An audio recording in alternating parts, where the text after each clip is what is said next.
ഇത് കണ്ടിട്ടുണ്ടോ ഈ സാധനത്തിനാ? കണ്ടിട്ടുണ്ട് ടി വിയിലൊക്കെ. ഒറിജിനൽ നമ്മൾ കണ്ടിട്ടില്ല. ഇതാണ് ബട്ടൺ ഇട്ട്.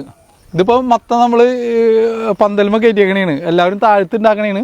ഇത് മഴയത്ത് ചീഞ്ഞു പോകും അടിവശം, മഴവെള്ളം കിട്ടിക്കഴിഞ്ഞാൽ. അപ്പോൾ അതുകൊണ്ട് അങ്ങനെ കേട് വരാണ്ടിരിക്കാൻ വേണ്ടി നമ്മളൊരു ഇതായിട്ട് മോളിൽ കയറ്റിയേക്കണേണ്. ചെറുതല്ലേന്ന് ചോദിച്ചില്ലേ, വേണ്ട വലിപ്പമുള്ള ടൈപ്പ്. ഇത് 5 കിലോത്തിൽ കുറയാണ്ടുണ്ടാവും. ഇത് നമ്മുടെ കുമ്പളം. ഇത് താഴ്ത്തുണ്ടാവും, മരത്തുമ്മ ഉണ്ടാവുന്ന സാധനമാണ്. ഇത് നമ്മൾ പന്തലുമ്മ കയറ്റി ഇട്ടേക്കണേണ്. നല്ല ഷേപ്പായിരിക്കും, പിന്നെ നല്ല ഇത് ഫിനിഷിങ് കിട്ടും. അതുകൊണ്ട് പന്തലാക്കി ഇട്ടേക്കണേണ് നമ്മൾ. വിളവെടുക്കാനായിരിക്കണം. ഇത് വിളവെടുത്തുകൊണ്ടിരിക്കണേണ് നമ്മൾ തോട്ടത്തിൽ. പിന്നെ ഇത് പടവലങ്ങ. ഇത് നീളമാണ്. ഇത് നമ്മുടെ വിത്താണ്. അപ്പോൾ അതുകൊണ്ട് നമ്മുടെ വിത്താകുമ്പോൾ നമുക്ക് ഒരേ നല്ല ഇനം നോക്കി നമ്മൾ ചെയ്യുള്ളൂ. നമ്മൾ ഇത് ചെയ്യും. ഷോട്ടിന് വില നമുക്ക് നല്ല ഷോട്ടാണ്, പക്ഷേ കഴിക്കാൻ ടേസ്റ്റ് ഇതായതിൻ്റെ പേരിൽ ഇതാണ് നമ്മൾ കൂടുതൽ ഉപയോഗിക്കണേ.